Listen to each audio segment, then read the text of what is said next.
Hello doctor, வணக்கம். Hello வணக்கம்மா, எங்கேருந்து பேசுறீங்க? ஹலோ, நான் ஈரோடு மாவட்டத்துலேருந்து பேசுகிறேங்க.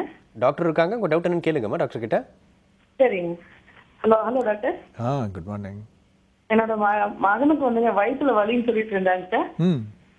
அவர் இப்போ கோயம்புத்தூர்ல பிஎஸ்சியில் டெஸ்ட் பண்ணி பார்த்துட்டு வயிற்றுல ஃபுல்லாக கிருமி ஃபார்ம் ஆயிருக்கு, அது கேன்சர் கிருமியா கூட இருக்கலாம் அப்படின்னு சொல்லியிருக்காங்க சார்.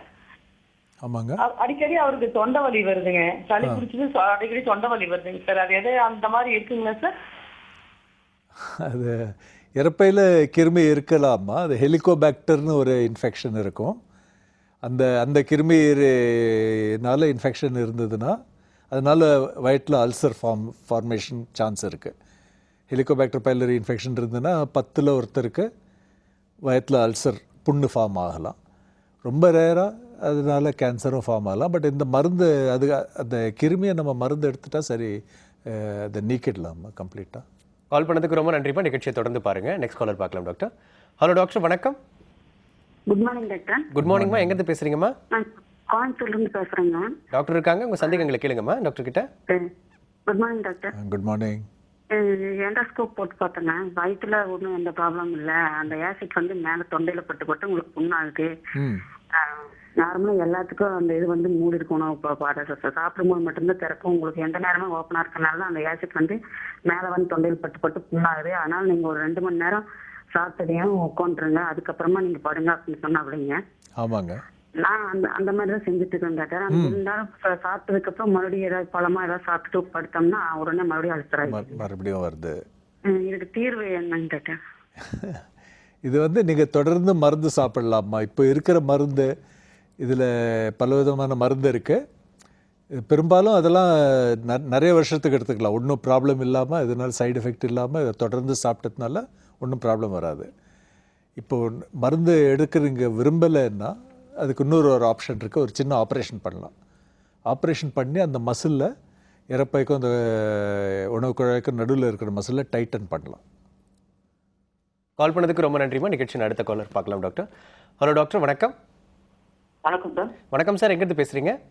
சார், மதுரையிலேருந்து பேசுகிறேன் சார். டாக்டர் இருக்காங்க, உங்கள் டவுட் என்னன்னு கேளுங்க சார் டாக்டர் கிட்ட. சார் இப்போ வகுத்துல பூச்சி இருக்குன்னு சொல்லி சொன்னாங்க. ஆமாங்க. செக் பண்ணது, அதில் செக் பண்ணும்போது வந்து அல்கா சார்ஜஸ் சொல்லி ஒரு ரிப்போர்ட் இருக்குதுண்ணா சார். ஆமாங்க. அது பூச்சி போயிடுச்சு, ஆனால் அது வலுத்துக்கிட்டே இருக்கு. இப்போ பார்த்தா அது உள்ள பூச்சி போயிடுச்சுன்னு வயிறு வலிச்சுக்கிட்டே இருக்கா சார்? டெஸ்ட் பண்ணி மறுபடியும் பார்த்தேன் சார். ஆமாங்க.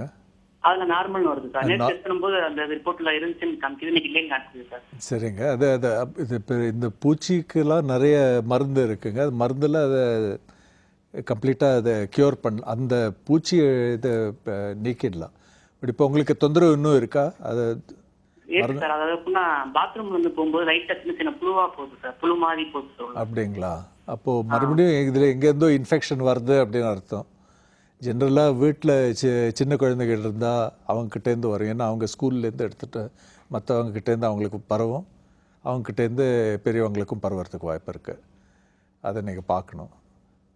கால் பண்ணதுக்கு ரொம்ப நன்றி சார். நிகழ்ச்சியை தொடர்ந்து பாருங்கள் நிகழ்ச்சியை. ஹலோ டாக்டர் சார், டாக்டர்ஸ் யூஸ்வலாக வந்து என்ன சொல்கிறாங்க அப்படின்னு பார்த்தீங்கன்னா, ஃபுட்டு எடுத்துக்கும் பொழுது உடனே தூங்கக்கூடாது, ஃபுட்டு எடுத்துகிட்டு கொஞ்சம் நேரம் உட்காரணும், இல்லை நடக்கணும் அப்படின்ற மாதிரி சொல்லுவாங்க. பட் மேக்ஸிமம் ஆட்கள் வந்து ஃபுட்டு எடுத்த உடனே படுத்துக்கிறாங்க. ஒரு காலர்ஸ் கூட சொல்லியிருந்தாங்க இந்த மாதிரி உடனே படுத்துக்கிறதுனால பிரச்சனை வருதுன்னு சொல்லிட்டு. ஸோ இது என்கரேஜபிளா டாக்டர் இந்த மாதிரி இருக்கிறது? இல்லை, அது என்கரேஜபிள் இல்லை. கண்டிப்பாக நம்ம ஃபுட் எடுத்தப்பறம் கொஞ்சம் டைம், ஒரு கேப் இருக்கணும். நாங்கள் ஜென்ரலாக ஒரு 1.5 to 2 hours கேப் கொடுக்கணும் அப்படின்னு நாங்கள் அட்வைஸ் பண்ணுவோம். சாப்பிட்டுட்டு உடனே படுக்கிறது கண்டிப்பாக நல்லதில்லை. ஸோ உடனே நேப் எடுக்கிறது வந்து என்கரேஜபிள் கிடையாது. ஸோ அதே மாதிரி எக்ஸசைஸ் வந்து எவ்வளோ இம்பார்ட்டன்ட் டாக்டர் இப்போ இருக்கக்கூடிய ஜென்ரலாக நம்ம ஃபிசிக்கல் எக்ஸசைஸ்னு பார்த்தீங்கன்னா குடலை விட அது கல்லீரலுக்கு ரொம்ப நல்லது. கல்லீரலில் நிறைய பேருக்கு என்ன ஆகும்னா, கொஞ்சம் வெயிட் அதிகமாக இருக்கிறதுனாலையோ ஆக்டிவிட்டி கம்மியாக இருக்கிறதுனாலையோ கல்லீரலில் கொழுப்பு டெபாசிட் ஆகும். ஃபேட்டி லிவர் அப்படின்னு சொல்லுவாங்க. இது இப்போலாம் இதனால் நிறைய பிரச்சனை வருது. ஓகே. இதனால் லிவர் டேமேஜ் ஆகி சில பேருக்கு லிவர் டிரான்ஸ்பிளான்டேஷன் அந்த அளவுக்கு கூட வர வேண்டியிருக்கு. ஸோ எக்ஸசைஸ்ன்றது ரொம்ப அதனால் எக்ஸசைஸ் ரொம்ப முக்கியம். ஓகே டாக்டர், இன்றைக்கி வந்து கால்ஸ் எல்லாரையும் வந்து ஸ்லோ அண்ட் ஸ்டடியாக நீங்கள் கன்சல்ட் பண்ணது ரொம்ப அழகாக இருந்தது doctor. So thanks a lot doctor, இன்றைக்கி வந்து நீங்கள் கலந்துக்கிட்டதுக்கு. ஸோ இன்றைய ஹலோ டாக்டர் நிகழ்ச்சி உங்கள் எல்லாருக்கும் ரொம்ப பயனுள்ளதாக இருக்கும் நம்புறோம். மீண்டும் அடுத்த ஹலோ டாக்டர் நிகழ்ச்சியில் சந்திப்போம். அதுவரை stay healthy and stay happy.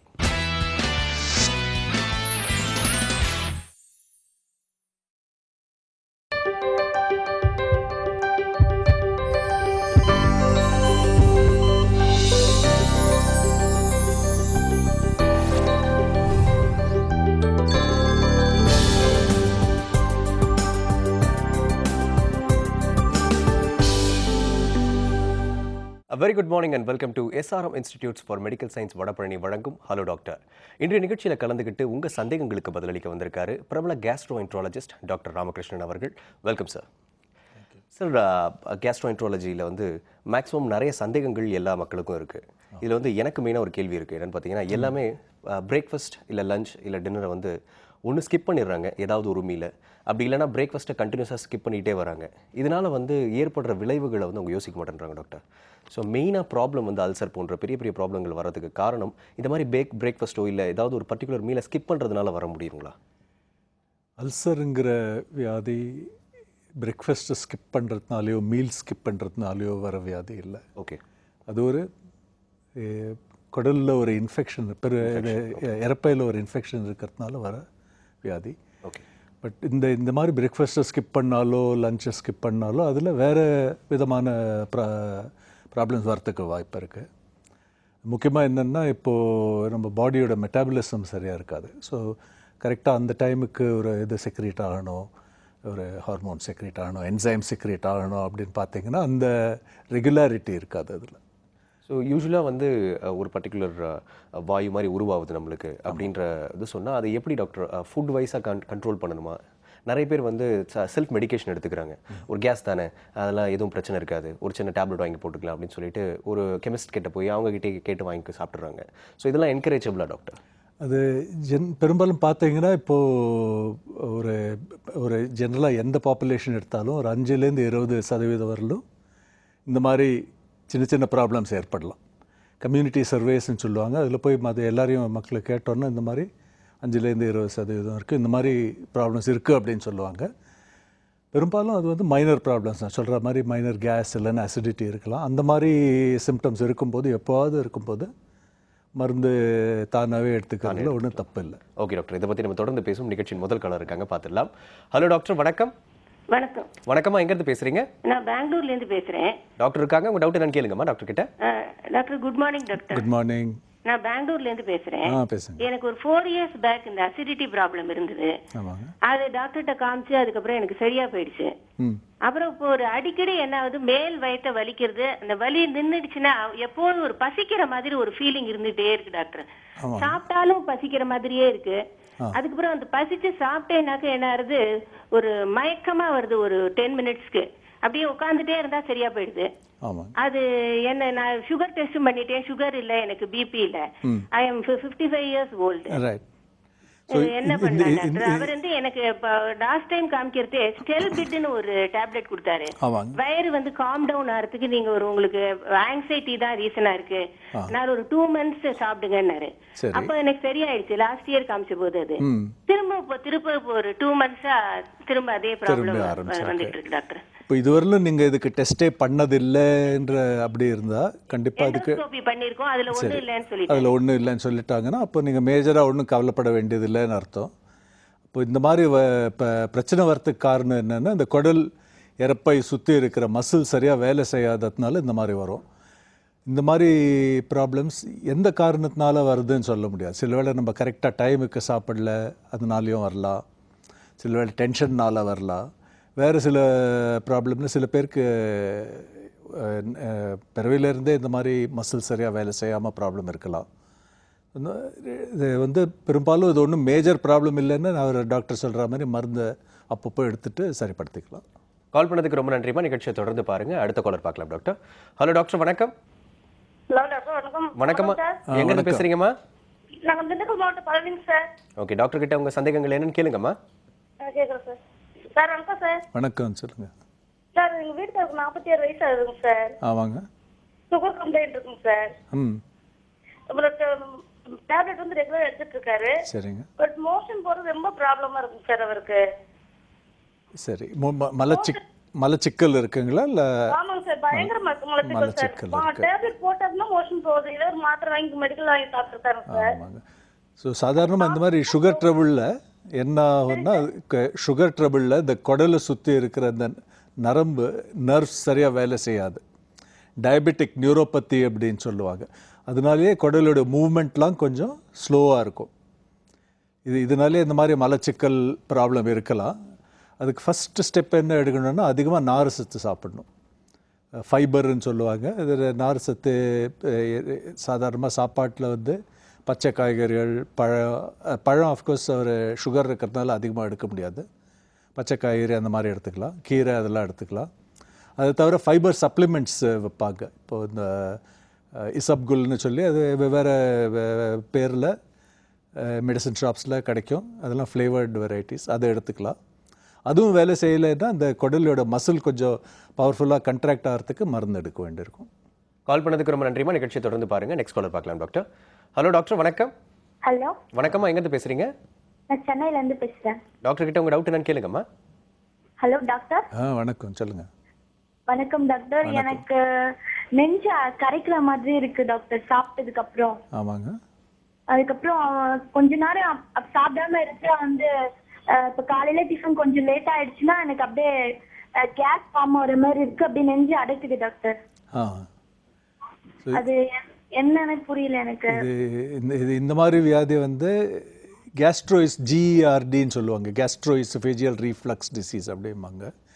இது இரைப்பைக்கும் உணவு குழாய்க்கும் நடுவில் ஒரு மசில் இருக்குமா, ஒரு வால்வ் மாதிரி இருக்குது. ஒரு டைரெக்ஷனில் தான் உள்ளே போகணும், சாப்பாடு உள்ளே இறங்கணும், ஆசிட் திரும்பி மேலே வரக்கூடாது. சப்போஸ் இந்த வால்வ் சரியாக வேலை செய்யலைன்னா இந்த மாதிரி ஆசிட் மேலே வரும். அதனால் உங்களுக்கு இப்போ இந்த கஷ்டங்கள்லாம் வரலாம். இது முக்கியமாக என்ன செய்யணும்னு கொஞ்சம் டயட்டெல்லாம் நீங்கள் சேஞ்ச் பண்ண வேண்டியிருக்கும். சாப்பிட்றதுல அதிகமான எண்ணெய் பொருள், கொழுப்பு அதிகமாக இருக்கிறதெல்லாம் கொஞ்சம் அவாய்ட் பண்ணணும். புளிப்பாக இருக்கிறத கொஞ்சம் அவாய்ட் பண்ணணும். நைட்டில் நீங்கள் சாப்பிடும்போது கொஞ்சம் சீக்கிரமாகவே சாப்பிட்டுட்டு ஒரு 2 மணி நேரம் கேப்புக்கு அப்புறம் படுத்துக்கணும். இதுலேயும் சரியாகலைன்னா அப்போ மருந்து எடுத்துக்க வேண்டியிருக்கும், அந்த ஆசிட் ப்ரொடக்ஷனை கம்மியாக்கிறதுக்காக. கால் பண்ணதுக்கு ரொம்ப நன்றிமா. நிகழ்ச்சி தொடர்ந்து பாருங்க. நெக்ஸ்ட் காலர் பார்க்கலாம் டாக்டர். ஹலோ டாக்டர், வணக்கம். ஹலோ வணக்கம்மா, எங்கேருந்து பேசுறீங்க? ஹலோ, காஞ்சிபுரத்துலேருந்து பேசுகிறேன் சார். டாக்டர் கிட்ட உங்க டவுட் என்னன்னு கேளுங்கம்மா. Good morning doctor. Good morning sir, எங்க அம்மாவுக்கு வந்து 55 ஏஜஸ் இருக்கும்போது அவங்களுக்கு கேன்சர்னு சொன்னாங்க குடல்ல. ஆமாங்க. அந்த கேன்சர் வந்து சென்னை ஜிஹெச்ல வந்து ஆபரேஷன் பண்ணாங்க. ஆபரேஷன் பண்ணி அந்த குடல் வெளியே வச்சு தைச்சாங்க. அதை ஆமாங்க, மலக்குடல் கட் பண்ணி அதுக்கப்புறம் வந்துட்டு 2 மாசம் கழிச்சு உள்ள வைக்கிறேன்னு சொன்னாங்க. ஆமாம். 2 மாசம் கழிச்சு நாங்க அட்மிட் பண்ணப்போ இல்ல கணையத்துக்குலாம் பரவிடுச்சாரு, அவங்கள காப்பாற்ற முடியாது அப்படின்னு சொன்னாங்க. எங்க அம்மா இறந்துட்டாங்க. ஆமாங்க. இப்போ அது வந்துட்டு எனக்கு வருமானு கொஞ்சம் பயமா இருக்கு. ஏன்னா அப்பாவுக்கும் இருந்துச்சு, அவங்களுக்கு வந்து லங்ஸ்ல இருந்துச்சு, அம்மாவுக்கு வந்து இப்போ குடல்ல இருந்துச்சு. அது எனக்கு வருமானு கொஞ்சம் டவுட்ல தான் சார் கேட்கலாம். நீங்கள் கேட்குறது கரெக்டு தான்மா. இப்போ சாதாரணமாக இந்த மலக்குடல், பெருங்குடலில் கேன்சர் வந்துச்சுன்னா அது ஒரு சிலருக்கு அது ஃபேமிலியில் வரத்துக்கு வாய்ப்பு இருக்குது. அது வந்து கேன்சர் ஃபேமிலி சிண்ட்ரோம் அப்படின்னு சொல்லுவோம். அதனால் அது வந்து இப்போது அப்பாவுக்கும் வந்திருக்கு, அம்மாவுக்கும் வந்திருக்குன்னா உங்களுக்கு வரத்துக்கு சான்ஸ் ரொம்ப கம்மி தான். இந்த மாதிரி வர்றது வந்து ஜெனரேஷன்ஸில் வரும். இப்போது தாத்தா அவங்க ஜென்ரேஷனில், அப்பா ஜென்ரேஷனில், உங்கள் ஜென்ரேஷனில் மூணு ஜெனரேஷன்ஸில் வந்ததுன்னா அப்போது ஒரு டிஃபெக்ட் இருக்குது. அதனால இந்த மாதிரி கேன்சர் இன்னும் கொஞ்சம் வரத்துக்கு அதிகமாக சான்ஸ் இருக்குது அப்படின்னு நம்ம நினைக்கலாம். ஆனால் பெரும்பாலும் நீங்கள் சாதாரணமான இந்த கோலன் கேன்சர் பார்த்தீங்கன்னா அது ஃபேமிலியில் இல்லை. அதனால் ஒருத்தருக்கு மதருக்கு வந்ததுனால உங்களுக்கு வரணும்னு நீங்கள் அதை பற்றி கவலைப்பட வேண்டியதில்லை. கால் பண்ணதுக்கு ரொம்ப நன்றிமா. நிகழ்ச்சி நெக்ஸ்ட் காலர் பார்க்கலாம் டாக்டர். ஹலோ டாக்டர், வணக்கம். ஹலோ வணக்கம் சார், எங்கேருந்து பேசுறீங்க? சார், நான் கோயம்புத்தூர் பேசுறேன் சார். டாக்டர் கிட்ட உங்க சந்தேகங்கள் என்னன்னு கேளுங்க சார். சார் எனக்கு அல்சர்ட்ரிவ் கொலரைட்டிஸ் வித் ஃபிளேர்னு கம்ப்ளைண்ட்னு சொல்லியிருக்காங்க சார். ஆமாங்க. மோஷன் போகணும்னா மோஷன் கொஞ்சம் வந்ததுக்கப்புறம் அந்த ஒரு ஜூசி மாதிரி சளி மாதிரி இறங்கிடும். ஆமாங்க. அதுக்கு ஆப்ரேஷன் மஸ்டா சார்? அதுக்கு இல்லை, அல்சரேட்டிவ் கொலைட்டிஸ் பெரும்பாலும் நம்ம மருந்துலேயே கண்ட்ரோல் பண்ணலாங்க. ஆனால் லைஃப் லாங்காக மருந்து சாப்பிட வேண்டியிருக்கும். அல்சரேட்டிவ் கொலைட்டிஸ்ங்கிற வியாதியில் பெருங்குடலில் நிறைய சின்ன சின்ன அல்சர் இருக்கும். அதுலேருந்து ரத்தம் கசியும், சளி மாதிரி வரும், சீவு மாதிரி வரும். அதனால் அடிக்கடி மோஷன் போக வேண்டி வரும். பெரும்பாலும் இந்த மருந்து எடுத்துட்டால் லைஃப் லாங்காக தொடர்ந்து சாப்பிட்டுட்டு வந்தால் அதனால வேறு ஒன்றும் ப்ராப்ளம் இருக்காது. ஒரு சிலருக்கு தான் ஆப்ரேஷன் செய்ய வேண்டியிருக்கும். 100 பேரில் ஒரு 5 பேருக்கு ஆப்ரேஷன் செய்ய வேண்டி வரலாம். கால் பண்ணதுக்கு ரொம்ப நன்றி சார். நிகழ்ச்சியை தொடர்ந்து பாருங்க. நெக்ஸ்ட் காலர் பார்க்கலாம் டாக்டர். ஹலோ டாக்டர், வணக்கம். ஹலோ வணக்கம். வணக்கம்மா, எங்கேருந்து பேசுறீங்க? Lakshmi from Velachery. Okay doctor இருக்காங்க, உங்க டவுட் என்ன கேளுங்கம்மா. Good morning doctor. Good morning. எங்க அக்கா பையனுக்கு வந்து 29 இயர்ஸ் ஆகுது. ஆமாங்க. அந்த க்ரான்ஸ்ன்னு சொல்லிட்டு கண்டுபிடிச்சிருக்காங்க. ஆமாங்க. அது வந்து மெடிசன் கொடுத்துருந்தாங்க, கொஞ்சம் ஓம்லக்காட்டின்னு ஒரு 40 mg கொடுத்துருக்காங்க. ஆமாங்க. அப்புறம் இம்யூன் கம்மிங் பண்ற மாத்திரையும் அவங்க கொடுத்தாங்க. ம். கொஞ்சம் அதால கொஞ்சம் சைட் எஃபெக்ட் ஜாஸ்தியானு சொல்லிட்டு இப்போ இம்யூன் கம்மிங் பண்ற மாத்திரையை நிறுத்தி வச்சிருக்காங்க. ஆமாங்க. அந்த ஓம்லக்காட்டின் ஒண்டி சாப்பிட்டு இருக்கான். ஆ. இது எப்படி சார் மெடிசன் ஃபுல்லா லைஃப் லாங் சாப்பிடணுமா இல்ல ரிஸ்கா லைஃப் எப்படிப்பட்டதுன்னு கேட்கலாம்டா. ஆமாங்க. குரோன்ஸ் டிசீஸுங்கிறது அது ஒரு சிறுகுடலையும் பாதிக்கும், பெருங்குடலையும் பாதிக்கிறதுக்கு பெருங்குடலையும் பாதிக்கிறதுக்கு வாய்ப்பு இருக்குது. அதுலேயும் அல்சர்ஸ் வரும். இதனால் இந்த குடல் சுற்றி செல்லில் இது சுருங்கி போகலாம், அதனால் அடைப்பு ஏற்படலாம். இதுக்கு தொடர்ந்து மருந்து சாப்பிட வேண்டியிருக்கும். இப்போது ஆம்னோகார்டிலுங்கிற மருந்து நாங்கள் சாதாரணமாக ஒரு 3 மாதத்துக்கு மேலே கொடுக்க மாட்டோம்.